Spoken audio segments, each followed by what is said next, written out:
विज्ञान न उतार जाते भई हरे अंता करे मंगल करे हो महा ग्रंथ करन की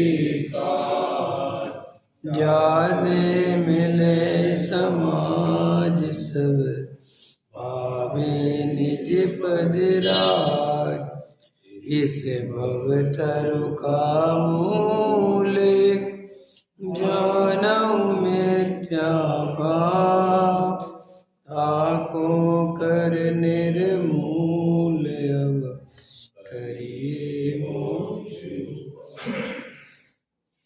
मोक्ष मार्ग प्रकाशक सातवां अधिकार सम्यक चारित्र का अन्यथा रूप।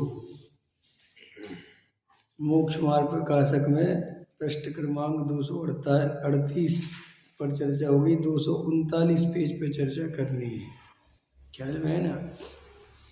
देखो क्या कहते हैं, यदि परिसय नहीं सही जाते थे, विषय वासना नहीं छूटी थी, तो ऐसी प्रतिज्ञा किस लिए की? सुगम विषय छोड़कर पश्चात विषम विषयों का उपाय करना पड़े, ऐसा कार्य क्यों करें? वहाँ तो उल्टा राग भाव तीव्र होता है, ख्याल में है ना। ये जो सम्यक चारित्र का अन्यथा स्वरूप स्वाध्याय में चल रहा है, ये टोडामल जी साहब मिथ्या दृष्टि जीव चारित्र के नाम पर बाहरी क्रिया कांड में क्या क्या करता रहता है और बड़ी बड़ी प्रतिज्ञाएं ले लेता है। उन प्रतिज्ञाओं का उससे पालन होता नहीं, क्योंकि उसको सम्यक दर्शन है नहीं।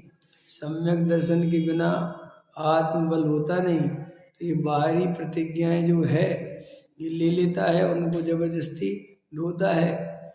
और कई जीव मान कसाय के पोषण के लिए भी, मान सम्मान में भी ये सब व्रतादि का पालन करते रहते हैं।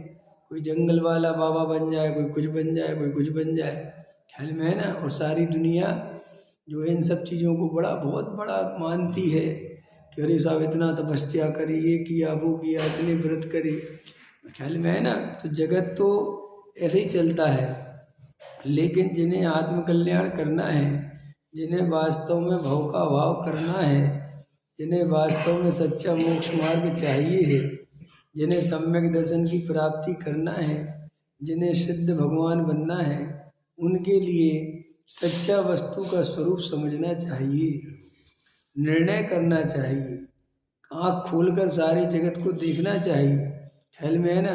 चमत्कार को नमस्कार करने से धर्म नहीं होता, व्रतशील संयम आदि रोटनी छोड़ देने से कोई चारित्र नहीं हो जाता, कोई तपस्वी नहीं हो जाता, ख्याल में है ना। अंदर की विषय वासना जब तक नहीं मिटे तब तक कुछ नहीं होता। तो ये जो सम्यक चारित्र का अन्यथा रूप है, इसी पर टोडामल जी ये चर्चा कर रहे हैं कि कैसे कैसे जीव प्रतिज्ञा। और अभी सभी आप जो चर्चा अपन करेंगे, ये अपन किसी जीव के निंदा और प्रशंसा के अर्थ में नहीं है, क्योंकि ये प्रकरण ऐसा है कि इस प्रकरण में जब अपन चर्चा करते हैं तो सीधी सी बात है, जो उससे विपरीत चल रहे हैं वो नपेंगे ही नपेंगे, ख्याल में है ना। चोर की दाढ़ी में तिनका, अपन तो ये पढ़ रहे हैं, अब विषय ऐसा है। देखो क्या कहते हैं, यदि परिसय नहीं सहे जाते थे, विषय वासना नहीं छूटी थी। देखो कितनी बढ़िया बात। तो ऐसी प्रतिज्ञा किस लिए की, इसका जवाब दो। जब आपको साफ साफ, अब मुझे इसका खुलासा करना पड़ता है ना, आप लोगों को समझ में नहीं आता।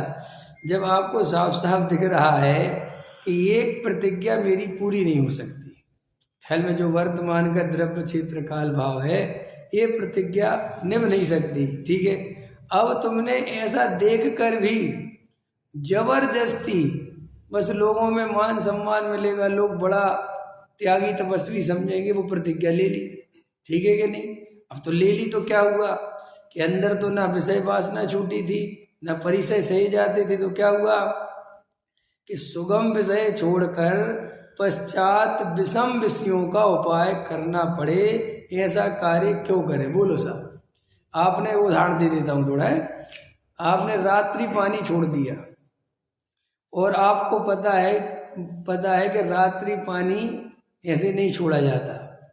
आपको पकोड़े खाने का राग पड़ा है, शाम को भोजन करने का राग पड़ा है, और आपने क्या किया, पानी छोड़ दिया। ख्याल में है कि नहीं है, आप पानी छोड़ गया। अब आपने शाम को बढ़िया गर्मा गर्म खूब पकोड़े खा लिए, खूब मालटाल खा लिया। अब भैया जब अंदर मालटाल जाएगा तो वैज्ञानिक कहते हैं, शरीर विज्ञान कहता है कि भाई उसके लिए पानी चाहिए थोड़ी देर बाद पचाने के लिए, और तुरंत नहीं चाहिए, घंटे 2 घंटे बाद 3 घंटे बाद चाहिए पानी। अब आपने तो नियम ले लिया कि सूर्यास्त के बाद पानी नहीं पिएंगे। अब क्या हुआ कि भाई अब गला सूख रहा है, पेट में तकलीफ हो रही है, ख्याल में अब आप पानी पीते नहीं। अब क्या करें कि कोई भाई गीले ओंठ कर रहा है, कोई टाइम काट रहा है, कोई परेशान हो रहा है, क्या करें हैं। और फिर सुबह होते ही पेट खराब हो गया, कब्ज हो रही है, अब 2-2 बाल्टी पानी बर्बाद हो रहा है, ख्याल में है ना। पता नहीं क्या क्या उपाय करते हैं, फिर वो चल रहे हैं, सुबह पूजा छूट गई, सब छूट गया, न मंदिर में मन लग रहा, क्योंकि कब्ज वालों का कहीं मन नहीं लगता, ख्याल में है ना। जिनको कब्ज होगी उनका मन कहीं लगता नहीं। सो ऐसे विषय विषम प्रयास है ये लिख रहे टोटल, जिसको कहते हैं विषम विषयों का उपाय। मैंने जो सरल सहज था, ख्याल में है ना, कि भाई पानी नहीं छूट रहा तो शांति से पी लेते, ये सरल बात थी, और अपना अच्छा बढ़िया धर्म ध्यान करते, स्वाध्याय करते, बढ़िया सब कुछ व्यवस्थित था। लेकिन विषम उपाय करता है, जो सहज सरल है उसको छोड़ता है, और जो सहज नहीं है, कुएं का पानी पिएंगे। कितने का पानी पिएंगे? अब भैया 12 किलोमीटर, 20 किलोमीटर, 15 किलोमीटर 4 पंजों की गाड़ी से वो पानी आ रहा है। तो जी सरल उपाय हुआ कि जो कठिन उपाय होगा? इसमें जीव बच गए कि वो डबल मर गए? सरल उपाय है कि कठिन उपाय? खुद बताओ, सोचो। हमने एक सामान्य जो सहजता से पानी मिल रहा है वो तो पिएंगे नहीं। हम तो साहब कौन सा पानी पिएंगे? ये क्यों नहीं पियोगे कि इसमें साहब दोष है, ठीक है मान लिया, इसमें हिंसा हो, ठीक है ही मान लिया।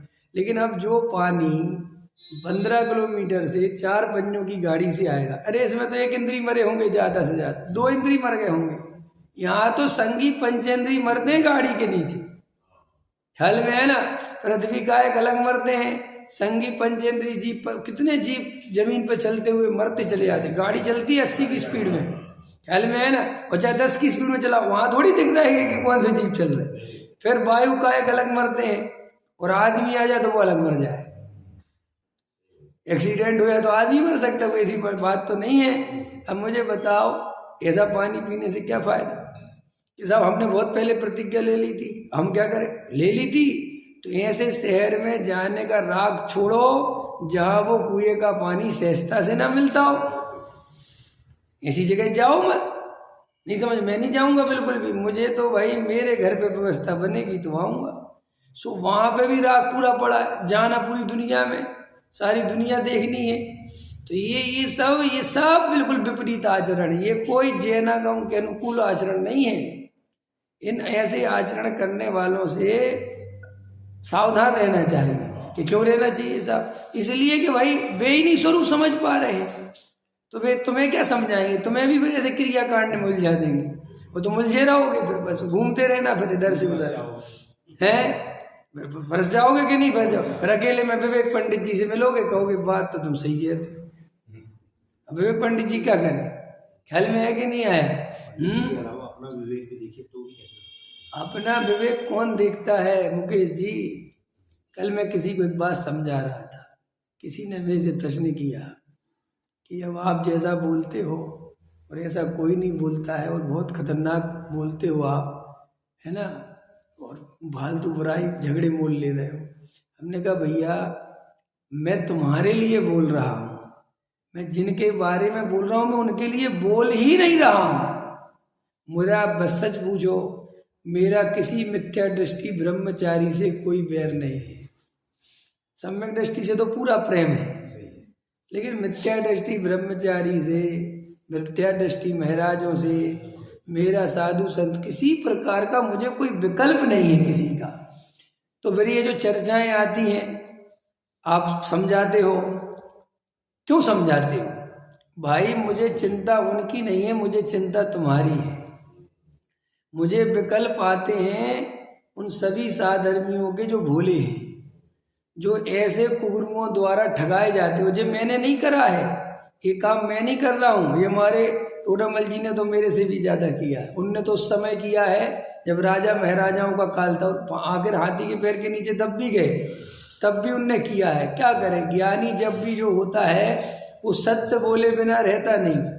और जिनागम में आप उठा के देखो पूरा जैनागम, आचार्य भगवंतों ने, भावलिंगी संतों ने भी कुगुरु कुदेव कुशास्त्र से कितना सावधान किया है कि नहीं किया है। तो क्या वो द्वेष करते थे कुगुरु कुदेव कुशास्त्र से?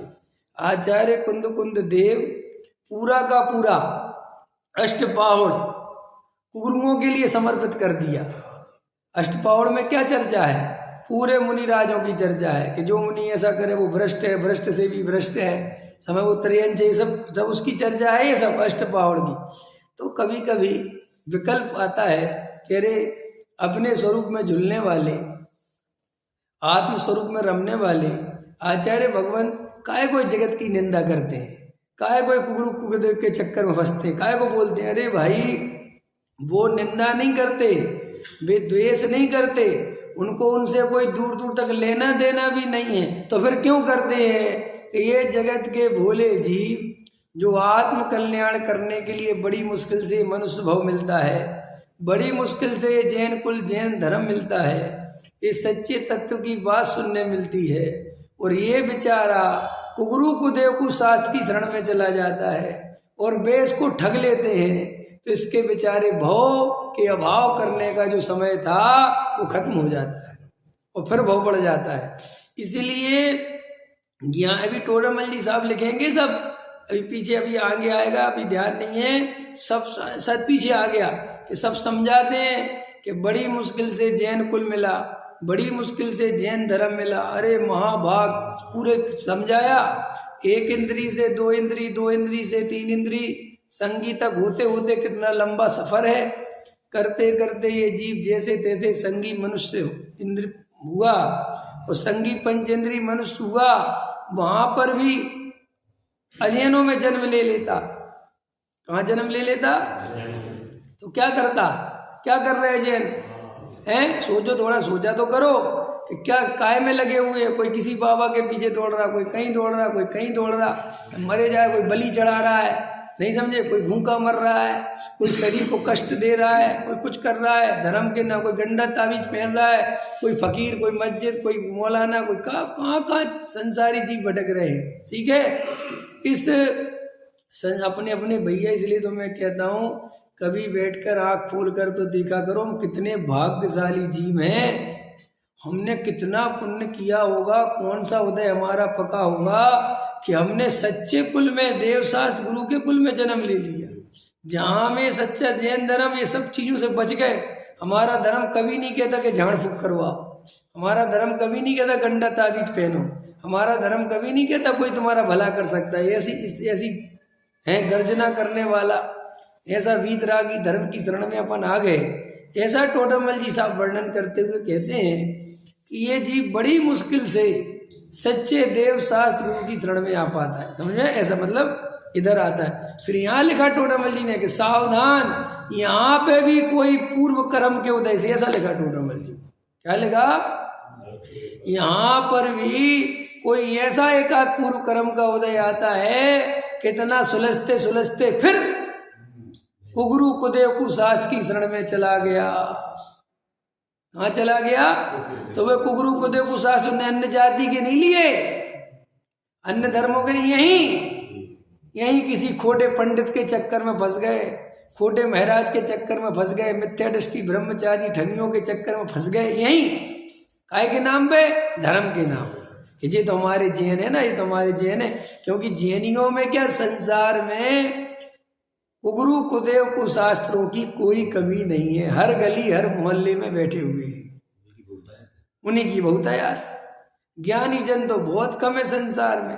भाई ज्ञानी क्या कर सकते हैं? देखो, ज्ञानी ना अज्ञानी के जैसे बेशरम हो सकते हैं, न लड़ झगड़ सकते हैं, और ना वे तुम्हारी ज्यादा पीछे पड़ सकते हैं। वे तो भाई 24 घंटे में, 48 घंटे में एक आध प्रवचन करेंगे, आधा घंटा के लिए बोलेंगे, जितना भाव आ गया बस उनको तो जगत से कोई लेना। इसलिए ज्ञानी तो वही मुश्किल ही है, और ज्ञानी की पहचान महा मुश्किल है कि क्यों तुम्हें कि तुम ज्ञानी के नाम पर जो पहचान जानते हो वो अत्यंत मूर्खतापूर्ण जानते हो। तुम किसी को ज्ञानी कब मानते हो? वही बाहर क्रियाकांड से, और बाहर के क्रियाकांड से ज्ञानी मानने के कारण ही, ध्यान देना इस लाइन पे, बाहर के क्रियाकांड के कारण किसी को ज्ञानी मानने के कारण ही हम कुगुरु कुदेव कुशास्त्र के चक्कर में फंस जाते हैं। अगर हम ये निर्णय कर लें, ये बात अच्छे समझ लें कि हम क्रियाकांड से किसी को ज्ञानी नहीं मानेंगे, हम व्रत उपवास से किसी को ज्ञानी नहीं मानेंगे, इससे ज्ञानी होने का शास्त्र में कहीं कोई प्रमाण नहीं लिखा है। लिखा हो किसी शास्त्र में तो लेके आओ कि व्रतशील संयम आदि करने वाला ज्ञानी होता है, लिखा हो तो बताओ।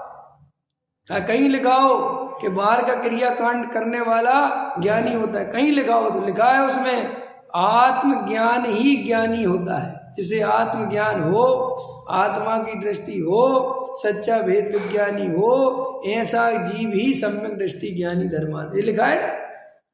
तो आपको शास्त्र का भी आगम प्रमाण भी मैंने प्रस्तुत कर दिया, और अभी भी सावधान होके क्रियाकांड से किसी को बड़ा मानना छोड़ दो। समझ में? अभी भी छोड़ दो, मुश्किल में अभी भी बहुत जरूरी है, क्योंकि ना फिर क्रियाकांड से किसी को बड़ा मानोगे, बाह्य आचरण से किसी को बड़ा मानोगे तो चांस है कि बरफस होगी। तो फिर साहब हम कैसे करें? अरे ज्ञानी की पहचान क्रियाकांड से ना करके उसके श्रद्धांत से करो। उसकी बातों में तत्व की पकड़ है कि नहीं, वो ऐसा खुले मंच से बोलता है कि नहीं कि भैया अपना तत्व विचार करो तो धर्म होगा, मेरे सुनने मुनने से कुछ नहीं होगा। अब मैं और क्या पहचान बताऊं मैं? तो भैया हर समय इस संसार में ज्ञानी मौजूद होते हैं। ये संसार कभी ज्ञानियों के बिना नहीं होता, ध्यान रखना। क्या कहा मैंने? जैसे ये संसार में हमेशा अगर बेईमान ज्यादा होते हैं, कितने ही ज्यादा हो तो भी ईमानदार होते ही होते हैं। क्यों? ये प्रकृति का संतुलन है। अगर सारी दुनिया बेईमान हो जाएगी तो भी ये दुनिया नहीं चलेगी, और ये सारी दुनिया ईमानदार हो जाएगी तो भी ये दुनिया नहीं चलेगी। नीत्शे का नाम सुना है तुमने? एक दार्शनिक हुआ नीत्शे। नीत्शे कहता है अच्छा है दुनिया में झूठ चलता है। क्या कहता है वो? अच्छा है दुनिया में झूठ चलता है, अगर सोचो सारी दुनिया सच बोलने लगती तो क्या होता? कत्ले आम होता। नहीं समझ में आया? अरे छोड़ो और रिश्ते नाते, रियल में पत्नी जो अपने पति के बारे में सोचती है अगर एक्चुअली बोल दे तो क्या होगा? पति अपनी पत्नी के बारे में जो सोचता है अगर वो फुल ईमानदारी से बोल दे तो क्या होगा? दोस्त हम तुम्हारे लिए जान दे देंगे, दोस्त है तेरी मेरी दोस्ती। समझ में आया? अगर हकीकत बात बताओ, तुम सच बोलने पोता रहो और अपने दोस्त के बारे में जो तुम अकेले में सोचते हो या बोलते हो उसके सामने बोल दो तो क्या होगा? तुम दुनिया में जितने रिश्ते चला रहे हो, ये पंडित बड़े साधर्मी पना दिखा रहे हैं। ये पंडित, एक पंडित दूसरे पंडित की जो असलियत पीठ पीछे बुराई कर रहा है, ऐसे मुझे रोज मिलते हैं जैन साहब, ख्याल में है ना? हाँ, अभी बहुत पंडितों से मिलना हो गया, तो सारे पंडित मेरे से अकेले में पकड़ पकड़ कहते थे तुम जो बोल रहे हो। मेरे कोई सीनियर भी थे, कोई मेरे जूनियर भी, कोई कहता था भाई साहब आप एकदम सही बोल रहे हो, बिल्कुल ठीक बात है।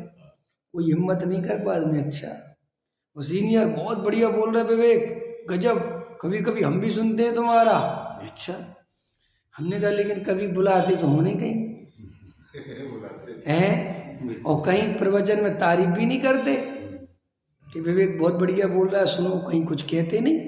कह रहे नहीं हम वो नहीं कहेंगे, हम तो समझ में आया कि नहीं आया कि भैया सच बोलते ही नहीं कोई। अच्छा है दुनिया में झूठ है, नहीं दुनिया चलती नहीं। समझ में आया ना? झूठ भी और सच भी। इसलिए जब बेईमान होते हैं तो ईमानदार भी होते हैं, तभी दुनिया चलती है। अज्ञानी होते हैं तो ज्ञानी भी होते। ये अलग बात है कि तुम्हें ज्ञानी की पहचान करना आता है कि नहीं, वो तुम जानो। ये इसके लिए कुछ नहीं कर सकते हम। ज्ञानी की पहचान, सुनो और खतरनाक बोल देता हूं, जिसे ज्ञानी की पहचान करना आ गया, लाइन नोट करी जाए, जिसे ज्ञानी की पहचान करना आ गया उसे ज्ञानी होने में ज्यादा टाइम नहीं लगता। क्या कहा मैंने? हाँ, जिसे ज्ञानी की पहचान करना आ गया उसे ज्ञानी होने में ज्यादा टाइम नहीं लगता। और तुम अज्ञानियों को ही ज्ञानी मान बैठे हो, इसलिए तुम्हारा काम नहीं होता। और तुम बार बार उनसे ही कहते हो कि हम 20 साल से समय सार सुन रहे हैं, 10 साल से समय सार सुन रहे हैं, हमें आत्मानुभव क्यों नहीं होता? सो वो कहते थे अभी तुम्हारी होनहार नहीं आई अभी तुम्हारी काल लब्धि नहीं पकी। अरे जब पकनी होगी पक जाएगी, तुम खुश हो जाते हो। अज्ञान की टोली में फंस गए। हाँ, हम सोचते हैं कि थोड़ी बहुत टेंशन हो भी रही थी आत्मकल्याण की, अब पंडित जी ने कह दिया। ख्याल में है ना? अभी नहीं है देवेंद्र जी। और तुम हो क्या करता? अरे जिस समय जो पर्याय आनी होगी आएगा। देखो ठीक पंडित जी, हम 2 दिन से थोड़े बहुत परेशान हो भी रहे थे, आप जैसे धन्य जी, धन्य, बस क्लियर क्लियर।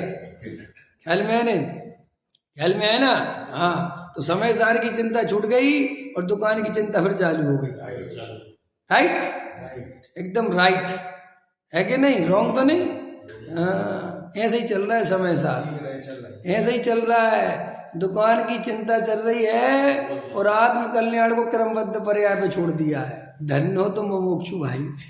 ख्याल में है नहीं? है काय के मुमुक्षु? अरे मुमुक्षु तो वो है जिसे दुकान की चिंता नहीं है, आत्मा की चिंता है, जिसे अपने स्वरूप को चिंता है। कह रहे अपना स्वरूप जानना है भाई। ख्याल में है? मैं दुकान का करता नहीं हूँ, लेकिन आत्मानुभव का करता हूँ, डरो मत। ख्याल में? आत्मानुभव का कर्ता मानो अपने को। कैसी बातें करते हो पंडित जी? कि हाँ, कि पहले ये मानो जब अंदर बैठो तब सब छोड़ देना, फिर कर्ता कर्म के विकल्प तोड़ देना।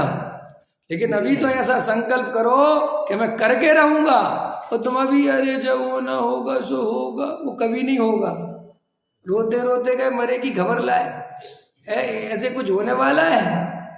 अरे साहब, जब हमारे भाग्य में होगा मोक्ष, जब हो जाएगा, जब जो पर्याय आनी हो। किससे बातें कर रहे हो? तुम कुछ करने ही वाले नहीं हो। समझ में आया? रोज ध्यान करे। क्या कहा मैंने? रोज आत्म ध्यान करे, आत्मा का पुरुषार्थ करे, और फिर भी वहां वो बात नहीं बने तो अंदर कहते कि घबराओ मत, बनेगी। वहां वो बात है, लेकिन करे ही नहीं समझ, दुकान खोले ही नहीं, और जब चलनी होगी चल जाएगी। कैसे पागल हो गया है? ऐसे ही तुम आत्मा की तरफ ध्यान देते, जो होना है वो तो होना है, तो होना है, फिर हो रहा है जो हो रहा है, उसमें हो क्या रहा है? जो हो रहा है वो तो होगा। आत्मा की तरफ दृष्टि डालो, फिर ये दिखेगा कि जो होना है सो होना है। वो आत्मा की दृष्टि के बिना ऊपर सीख तो लोगे कि जो होना है सो होना है, वो तुम्हारे अंतरंग में श्रद्धान में नहीं जाएगी बात है। स्वयमेव ही जगत का सब काम हो रहा है, मुझको भी धीरे धीरे श्रद्धान हो रहा है। यहाँ धीरे धीरे नहीं होता, समझ में आया? ऐसे नहीं होता कि आज इतना हो गया, फिर कल इतना हो गया, फिर परसों इतना हो गया। ऐसा नहीं होता। श्रद्धान एक झटके में पलटता है, तत्व विचार होता है धीरे धीरे। क्या होता है? तत्व विचार। बार बार विचार करो, बार बार विचार करो। श्रद्धा तो पलटेगी तो एक ही बार में पलट जाएगी। ख्याल में है ना? लेकिन जगत का स्वयं काम हो रहा है, ये बात आत्मा की दृष्टि के बिना समझ में नहीं आएगी। और ये तुम बोलोगे सारे जगत का काम स्वयं हो रहा है, ये बात तुम बोलोगे पाप के उदय में। काय के उदय में बोलोगे? जब तुम्हारे अनुसार काम नहीं होगा तो तुरंत ये भजन लगा लोगे, अरे जगत का काम स्वयं हो रहा है। अरे भाई, खट्टे अंगूर है, जैसे ही पुण्य का उदय आएगा, अरे साहब क्या बात करते हो। तो ऐसा तुम अकेले नहीं करते, सारा जगत करता है। ऐसा श्रद्धान किसका नहीं है? बुरा काम होवे तो किसने किया? भगवान ने किया, कर्म ने किया, मैंने थोड़ी। अच्छा काम किसने किया? पैसा कमाया तो किसने कमाया? अरविंद जी किसने बनाई मकान? अरे साहब मेहनत करी रात दिन, और फिर एक दिन लुट गया, एक दिन बर्बाद हो गए हैं। नहीं समझ में आया? अडानी जब तक चल रहे थे तो अडानी कहते मैं चल रहा हूँ, कोई चलाने वाला नहीं है। और आज नीचे आ रहे तो कह रहा मुझे नीचे कर रहे हैं लोग मेरे पीछे पड़े ख्याल में आएगा? तो वो भी कहीं ना कहीं तुम्हारी क्रमबद्ध प्रयास कहेगा अभी कुछ दिन बाद। ख्याल में है ना? अरे भाई ये तुम समझे ही नहीं वस्तु स्वरूप। देखो भाई बाहर में कुछ है ही नहीं समझने जैसा। जगत में तुम सोचते हो कि जगत को देख देख के तुम वस्तु स्वरूप समझ जाओगे, नहीं समझोगे।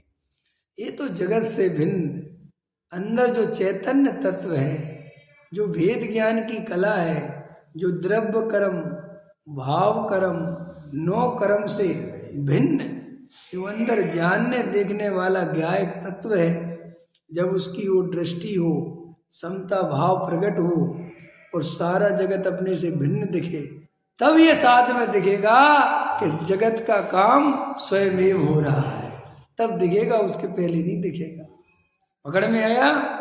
तो क्या कहते हैं, पकड़ में आ गई? मैं काय के लिए समझा रहा था, तो वहाँ टोडामल जी कहते हैं कि भैया ये जीव कहाँ से कैसे तो सुलझ के यहाँ तक आता है बड़े भाग्य से, और यहाँ पर भी कुगरू कुदेव कुशास्त्र के चक्कर फंस जाता है।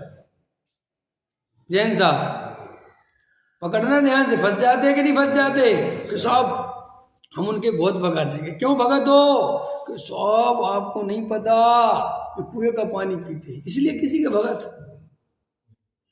एक ही टाइम भोजन करते और हरी नहीं खाते और नमक नहीं खाते, इससे तुम्हें किसी की महिमा आती? इससे तुम किसी को धर्मात्मा समझते हो? तो फिर अगर इससे किसी को धर्मात्मा समझते हो तो तुम धर्मात्मा होने के लिए क्या करोगे?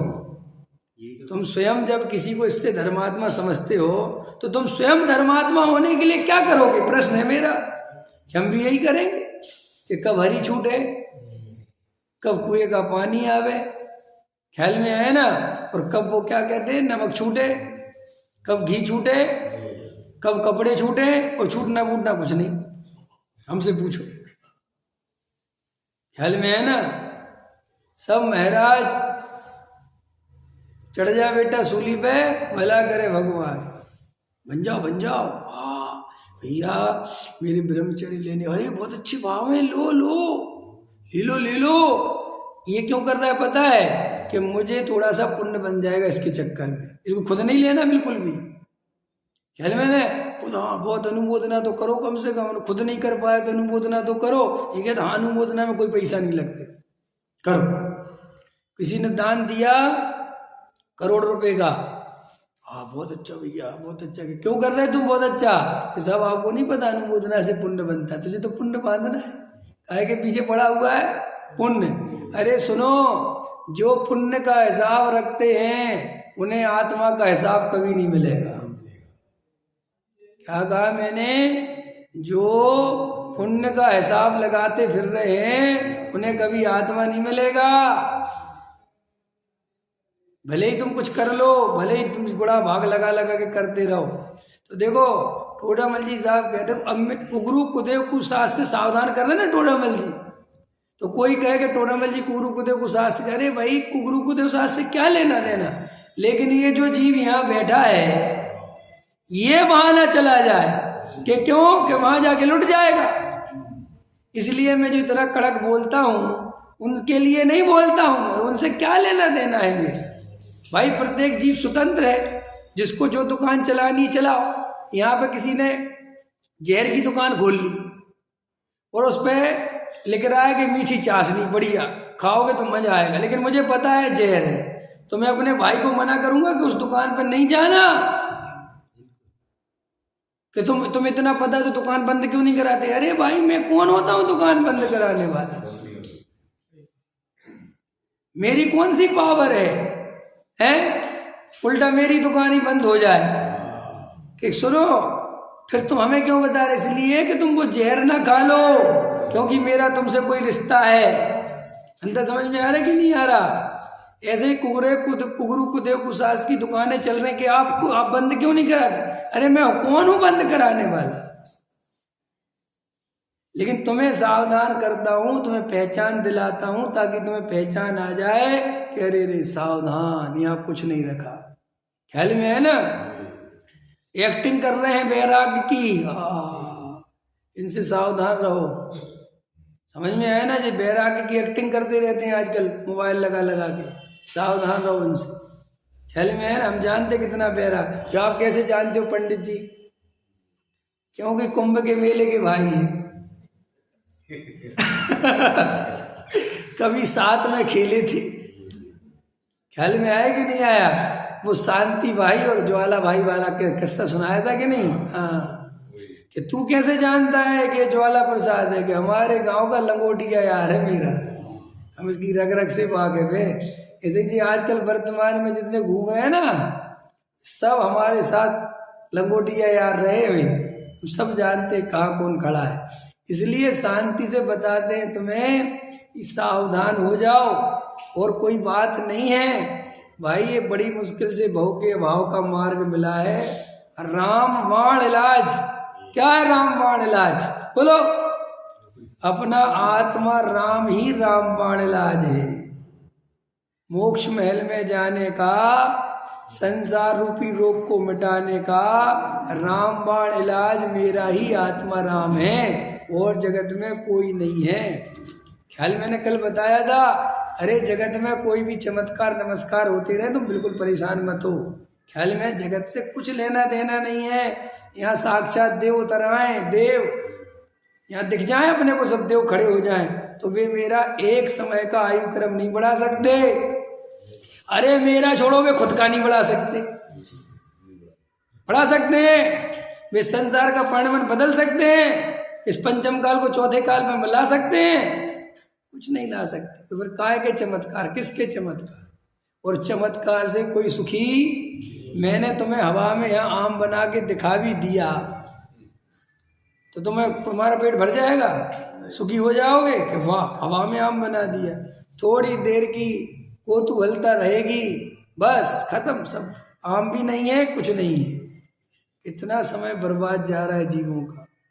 अनंत चार गति में घूमे, लेकिन भरोसा नहीं है कि घूमे। बोलो घूमे हो कि नहीं घूमे हैं? अभी भी घूम तो रहे हो, लेकिन अभी खुद से घूमना चाहता है। ऐसा विश्वास नहीं है देवेंद्र जी कि ऐसा कोई द्रव्य क्षेत्र काल भाव नहीं जहां मैंने जन्म नहीं लिया। विश्वास है? अभी भी अमेरिका देखना कैसा होगा अमेरिका, अभी भी लंदन जापान पेरिस देखना है कि नहीं देखना है? बोलो जाना है रमेश जी? पासपोर्ट तो बना दो रमेश जी की तैयारी पूरी है? ऐसा नहीं है बस कोई बुला ले बस वीजा लग जाए है?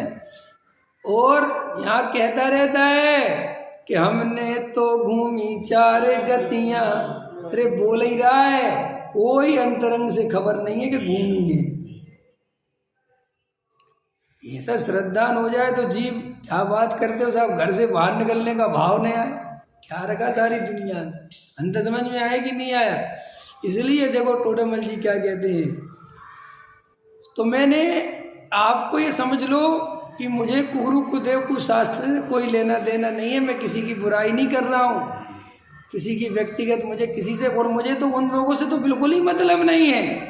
मुझे तो उन लोगों से मतलब है जो बेचारे सच्चा तत्व समझना चाहते हैं और ये कुगरुओं के चक्कर में फंस जाते, बस उनके लिए है ये बात। बाकी जिनको तंत्र मंत्र में, क्रियाकांड में, त्याग व्रत में, इनमें मजा आता है, उनके लिए मेरा कोई संदेश नहीं है। पकड़ में आया? मेरा संदेश केवल आत्मार्थी के लिए है, जिसे आत्मा ही चाहिए उसके लिए मेरा संदेश है। टोडरमल जी साहब का, सभी ज्ञानियों का उसी के लिए संदेश है। देखो क्या कहते हैं, सुगम विषय छोड़कर पश्चात विषम विषयों का उपाय करना पड़े, ऐसा कार्य क्यों करे भैया? पकड़ में आए कि नहीं? हमें पता है कि ये काम हमसे नहीं होगा है। ब्रह्मचारी व्रत ले लिया, और अंदर से विषय वासना मिटी नहीं। ख्याल में है ना? अब विषय वासना मिटी नहीं और शादी करी नहीं तो वो कितनी तकलीफ देह बन जाएगा। तो दिन भर स्त्रियों के बारे में सोचता रहेगा, चोरी चुपके स्त्रियों को देखता रहेगा। अंतर समझ में आए कि नहीं आए? तो ये कठिन हो गया कि सरल हो गया? तो वहाँ तकलीफ देह हो गया। इससे अच्छी तो एक शादी कर लेते, शांति हो जाती, समझ में, हमेशा की झंझट टूट जाती। क्योंकि पता चल जाता कि भ्रम से ही सुख था, सुख है नहीं। वहाँ तो भ्रम भी नहीं टूटता, वहाँ तो भ्रम और मजबूत होता है। नहीं समझ में है?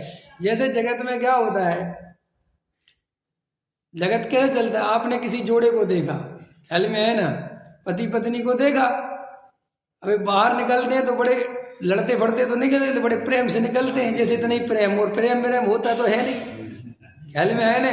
तो वो दूसरा देखता है, वो सोचता देखो कितनी बढ़िया है, और हमने तो शादी करी नहीं, ख्याल में देखो कितनी बढ़िया बीवी इसकी है, इसको कितना आनंद ले रहा हो। अब क्या आनंद ले रहा है वो तो उससे पूछो, ख्याल में है कि नहीं है? सारे जगत में यही तो प्रॉब्लम है।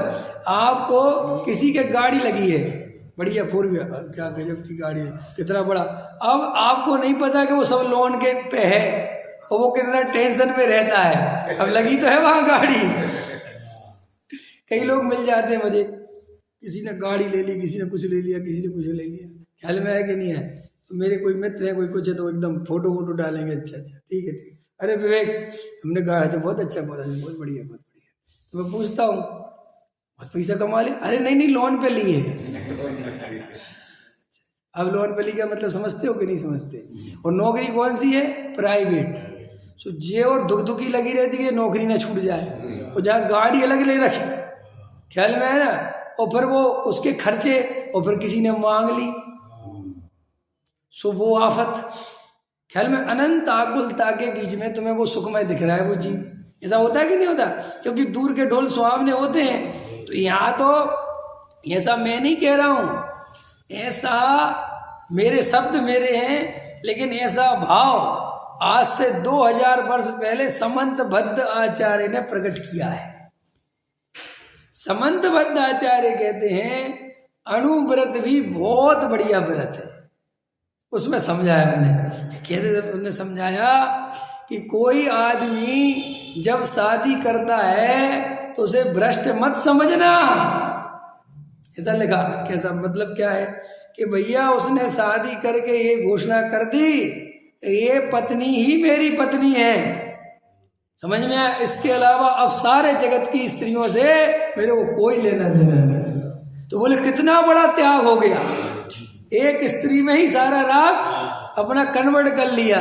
और बोले सुनो, और जो आत्मदृष्टि नहीं है, ब्रह्मचर्य लायक स्थिति नहीं है, और स्त्री का त्याग कर बैठे, सो ये तो एक स्त्री का भोग कर रहा है, वे सारे जगत की स्त्रियों का भोग कर रहा है। क्योंकि बार बार हर स्त्री पे नजर जाती है। जब अपनी शादी नहीं होती है तो उस समय तो अपनी ब्रह्मचारी तो थे ही, बाद में हो गई। रमेश जी थे कि नहीं? समझ में? जब शादी नहीं होती तो ब्रह्मचारी मैंने स्त्री नहीं थी, ये सीधा सगड़त। वैसे भी मतलब नकली बात कर रहा हूँ, बहुत दूसरी जगह कि नहीं थे तो अपन क्या करते थे, कोई बढ़िया लड़की दिखी, यार इससे शादी हो जाए तो बढ़िया, किसकी है? अब बोलो विकल्प आया कोई और। अब अभी तक ये दिख रही थी 11 बजे, और आगे निकले तो 12 बजे उससे बढ़िया दिख गई, सुबह भूल गए कि जी और बढ़िया है। ये सब चल रहा है क्या विकल्प? और अरविंद जी अब अब कैसी बातें कर रहे पंडित जी, अब कैसी? ऐसा सोचोगे तो भी डंडा रखा पकड़ में आया कि नहीं आया? अब समझ गए नहीं? तो देखो वो कहते हैं कि उसने सुगम विषय सुन लिया कि भाई अच्छा भैया देखो मेरे को अंदर विषय वासना के भाव है, भाई एक लड़की से मेरी शादी हो गई, अब मैं टेंशन फ्री हो गया, अंदर समझ में आया। और वो जो सुख की कल्पनाएं चल रही थी वो देख ली, समझ ली, कुछ नहीं रखा, पकड़ा ना ध्यान से, हो गई क्लियरिटी। तो इसका माइंड तो कुछ सही भी हो गया, इसकी बुद्धि व्यवस्थित हो गई। अब जिसने जबरदस्ती ब्रह्मचर्य बन गया, भावुकता में बन गया, और अंदर विषय वासना छूटी नहीं, तो उसकी दशा तो इतनी बुरी स्थिति में है कि भले ही तुम्हें वो ब्रह्मचारी दिखता है, लेकिन उसकी वो ही दशा है जो तुम्हारी पहले थी, और आकुलता बनी रहती है, ऊपर से गाली देता रहता है, विषय भोग भोगोगे तो नरक जाओगे, ये चिल्लाता रहता है माइक पे।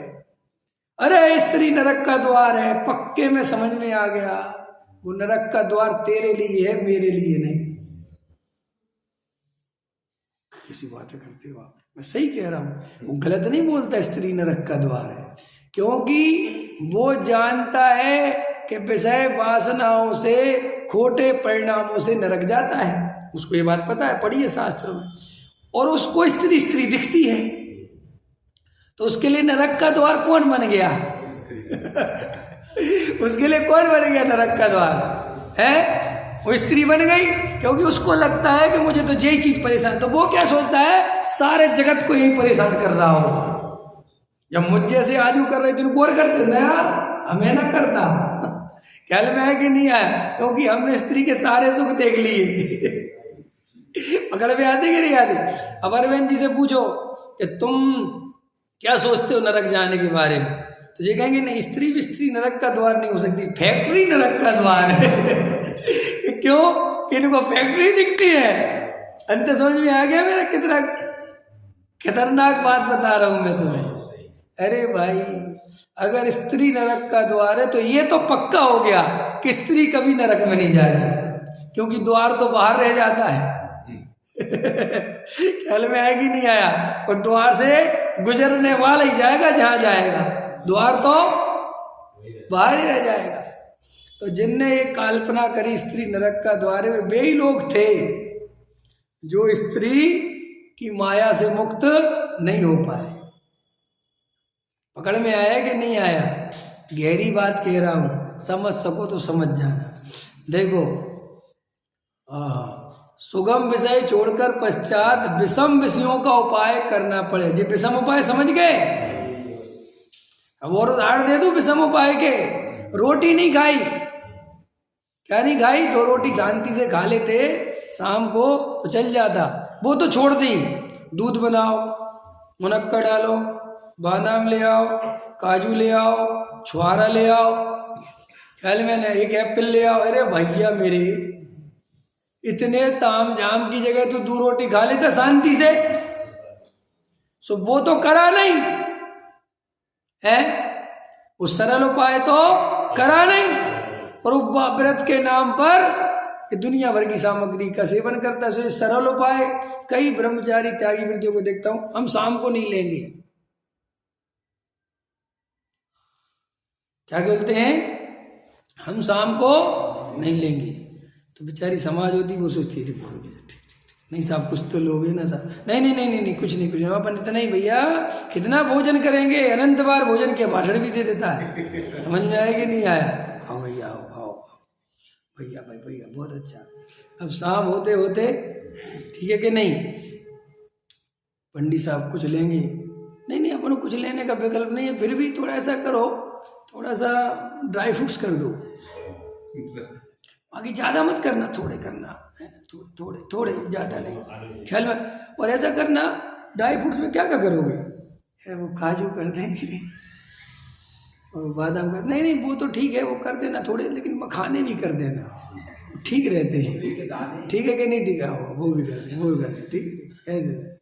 अच्छा वो दूध तो करोगे, लेकिन ऐसा करना ज़्यादा मत करना दूध है, बस 1 गिलास, इससे ज़्यादा तो क्या 10 गिलास पिएगा।